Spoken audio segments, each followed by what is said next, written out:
Terima kasih Tuhan Yesus. Haleluya. Amin. Ya. Adik-adik di rumah istimewa. Saya juga istimewa. Istimewa karena Tuhan Yesus sayang kita. Kita akan memuji Tuhan. Aku istimewa. Sama-sama ya. Nyanyi dan jangan lupa bergerak. Biar semangat. Istimewa.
Yes. Sus. Yes, sus. Yes. Nah, adik-adik sekarang duduk yang manis. Sudah duduk yang manis? Oke, kita akan memuji Tuhan untuk mendengar firman Tuhan. Tak terbatas kuasa-Mu Tuhan. Bersama-sama dengan Kakak Sut kita bernyanyi ya. Duduk yang manis. Tangan dilipat.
Sebelum kita mendengarkan firman Tuhan, Karatna mengajak adik-adik untuk berdoa.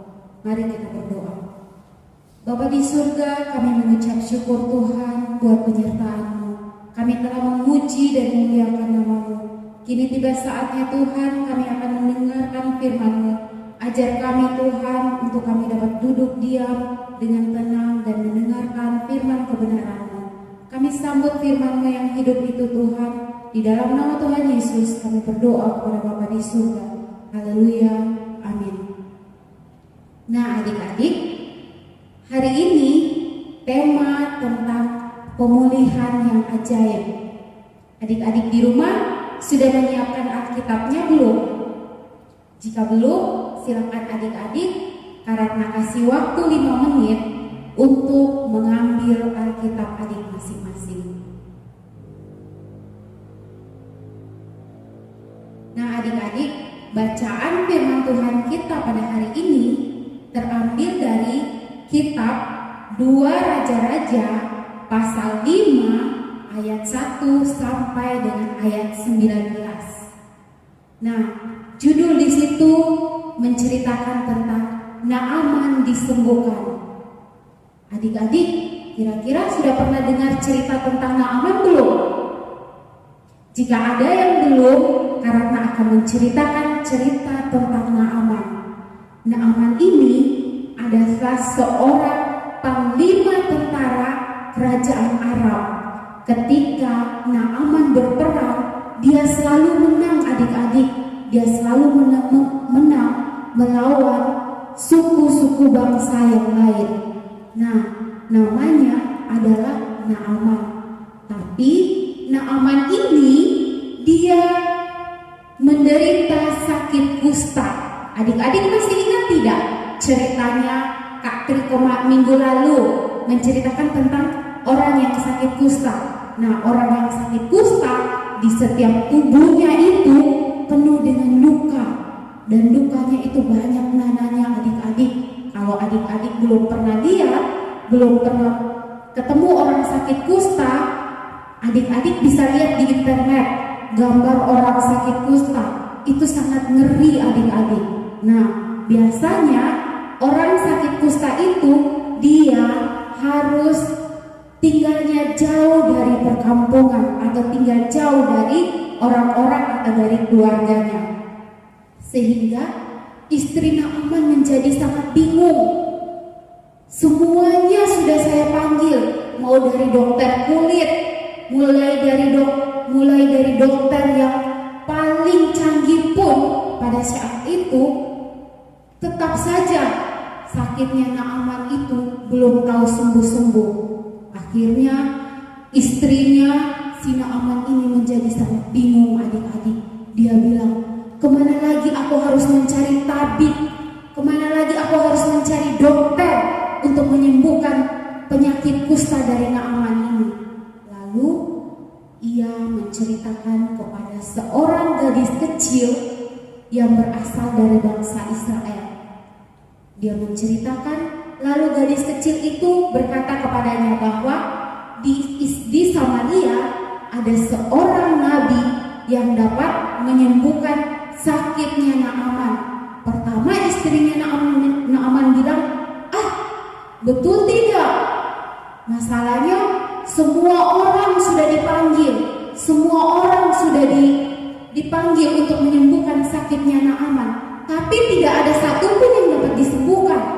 Lalu si pelayan kecil itu, gadis kecil itu bilang, iya betul, itu adalah seorang nabi. Nabi itu bernama Nabi Elisa. Pasti dia akan disembuhkan. Lalu kemudian pergilah Naaman dan pasukannya dengan membawa emas, perak, dan pakaian. Ketika sampai di rumah Nabi Elisa, Naaman dan prajuritnya mengetuk pintu. Tok, tok, tok, tok. Tapi adik-adik, saat itu bukan Nabi Elisa yang menemui Naaman, tapi yang menemui Naaman pelayan dari Nabi Elisa. Pelayan Nabi Elisa itu berkata kepada Naaman, pergilah ke sungai Yordan dan mandilah sebanyak 7 kali agar sembuh. Tetapi Naaman sangat marah. Naaman bilang, kenapa harus sungai Yordan? Kenapa tidak sungai yang lain? Kan masih ada banyak sungai yang lebih bagus daripada sungai Yordan. Tetapi pelayan itu mengatakan bahwa jika kamu mau sembuh, kamu harus pergi ke sungai Yordan. Namun Naaman sangat marah saat itu karena dia tidak ketemu dengan Nabi Elisa. Itu yang pertama. Terus yang kedua, dia disuruh mandi di sungai Yordan karena Naaman tahu sungai Yordan itu adalah sungai yang sangat kotor adik-adik. Airnya sudah kotor, terus daun-daunnya banyak, membuat Naaman tidak mau pergi ke sungai Yordan itu. Tetapi para prajuritnya memohon kepada dia. Mereka mengatakan, Naaman, ikutilah perintah Nabi Elisa itu agar kamu dapat dipulihkan. Lalu mereka pergi menuju ke sungai Yordan. Akhirnya sampai di sungai itu, Naaman mandi. Dia masuk ke dalam, dia mandi 1, 2, 3, sampai 5. Naaman keluar, belum tahu sembuh sakitnya adik-adik. Tetapi kali yang ke-7, ketika Naaman keluar dari sungai Yordan itu adik-adik, semua sakitnya hilang, semua luka-lukanya hilang. Lalu dia dipulihkan dan tubuhnya seperti anak kecil, kulitnya itu seperti anak kecil. dan ia menjadi tahir pada saat itu adik-adik. Nah adik-adik, karena percaya jika Naaman memiliki iman yang seperti itu, adik-adik di rumah juga pasti memiliki iman yang seperti itu. Adik-adik di rumah pernah tidak mendoakan buat bapak, buat mama yang sedang sakit? Apakah Tuhan menjawab doa adik-adik? Ya, pasti Tuhan menjawab. Tuhan menjawab doa adik-adik sehingga papa, sehingga mama di rumah boleh dapat sembuh kembali, ataupun kakak yang didoakan oleh adik-adik dapat sembuh kembali. Nah adik-adik, poin pelajaran yang kita ambil dari cerita Naaman ini ada 2 poin utama. Yang pertama, pemulihan terjadi dari iman di dalam hati. Nah adik-adik, kita lihat iman siapa yang kita lihat di sini? Apakah iman Naaman? Tidak adik-adik. Naaman itu adalah seorang kafir, orang yang tidak percaya kepada Allah. Tetapi di sini kita melihat adalah iman seorang gadis kecil. Gadis kecil ini datangnya dari mana? Gadis kecil ini adalah pelayan daripada Naaman. Dia itu adalah orang yang dibawa oleh Naaman. Dia adalah orang Israel.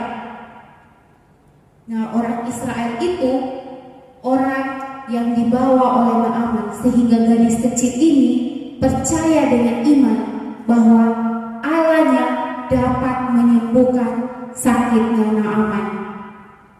Sehingga ia dengan iman mengatakan bahwa di Israel ada seorang nabi yang dapat menyembuhkan dia. Gadis kecil ini sangat percaya adik-adik.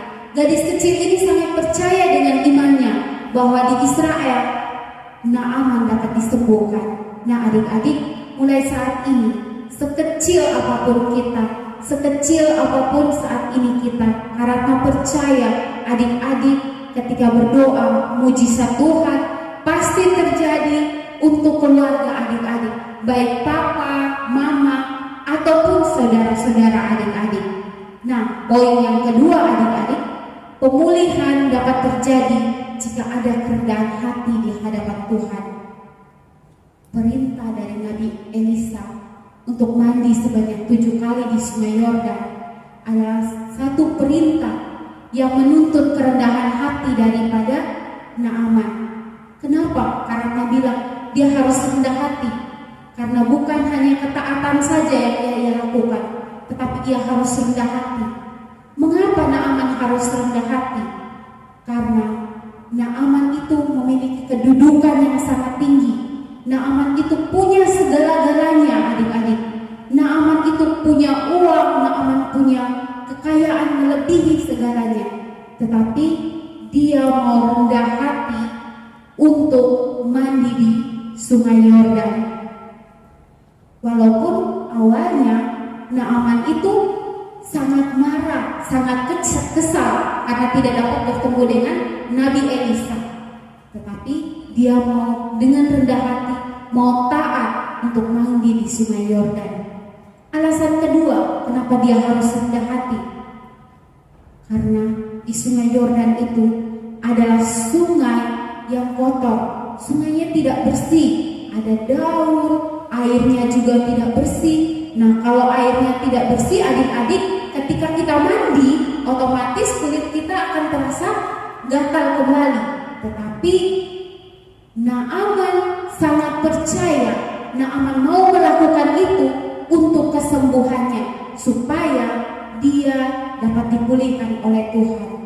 Yang ketiga, kerendahan hati Naaman menerima, kerendahan hati membawa Naaman menerima pemulihan yang sempurna atas penyakitnya. Bukan hanya penyakit yang disembuhkan oleh Naaman adik-adik, tetapi ia dipulihkan menjadi satu pribadi yang berkenan kepada Allah. Pribadi Naaman yang awal kafir, yang tidak percaya kepada Allah, tetapi dia dipulihkan oleh Tuhan melalui sakit yang ia alami. Dan ketika dia datang dengan imannya, dia datang dengan percaya kepada Allah Israel, sehingga ia dapat dipulihkan. Nah, adik-adik di rumah, adik-adik mau memiliki iman seperti Naaman? Karena yakin adik-adik di rumah sudah memiliki iman yang seperti Naaman. Iman yang dapat melakukan segalanya, iman yang dapat melakukan mujizat, iman yang dapat melakukan pemulihan yang terjadi atas keluarga adik-adik di rumah. Adik-adik, demikianlah firman Tuhan kita pada pagi hari ini. Sebelum Karatna menutupi firman Tuhan hari ini, ayat hafalan minggu depan terambil dari kitab 1 Yohanes pasal 2 ayat 17b. Karatna ulangi lagi ya. Ayat hafalan untuk minggu depan terambil dari kitab 1 Yohanes pasal 2 ayat 17b. Jadi adik-adik, ayat hafalannya sangat gampang. Karatna harapkan agar adik-adik boleh dapat menghafal semuanya. Karatna menanti adik-adik untuk menghafal ayat hafalan minggu depan. Sebelum kita mengakhiri firman Tuhan kita hari ini, mari kita berdoa. Bapa di surga, kami telah menyampaikan firman kebenaran-Mu, kami telah mendengar Tuhan. Tuhan, biarlah firman yang kami dengar tidak berlalu begitu saja, tetapi biarlah menjadi rema dalam kehidupan kami, dan kami dapat melakukan dalam kehidupan kami. Tuhan, kami percaya bahwa pemulihan terjadi dalam kehidupan kami masing-masing. Di dalam nama Tuhan Yesus, kami berdoa kepada Bapa di surga. Yang percaya katakan amin.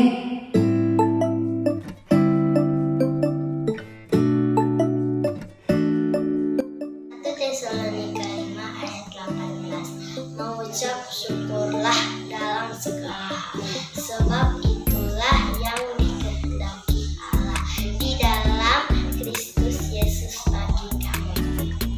Pertama Tesalonika 5 ayat 18.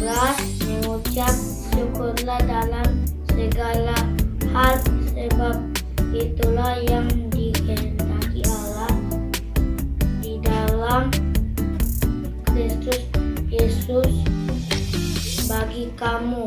Pertama Tesalonika pasal 5 ayat 18. Mengucap syukurlah dalam segala hal, sebab itulah yang dikehendaki Allah di dalam Kristus Yesus bagi kamu. Nah, jawaban Kristus, ayat hafalan minggu ini terambil dari 1 Yohanes 2 ayat 17b. Tetapi orang yang melakukan kehendak Allah tetap hidup selama-lamanya. Jangan lupa dihafal ya. Sampai jumpa minggu depan. Sukacita bertemu dengan Yesus, Dia Tuhanku. Ku memuji dan menyembah Tuhan Yesus. Oh senangnya sukacita bertemu dengan Yesus, Dia Tuhanku. Ku memuji dan menyembah Tuhan Yesus. Oh senangnya ku angkat tangan puji Dia, sorak haleluya, haleluya. Ku angkat tangan puji Dia, sorak haleluya, haleluya. Wow, wow, wow, wow, wow, wow. Sukacita bertemu dengan Yesus, Dia Tuhanku.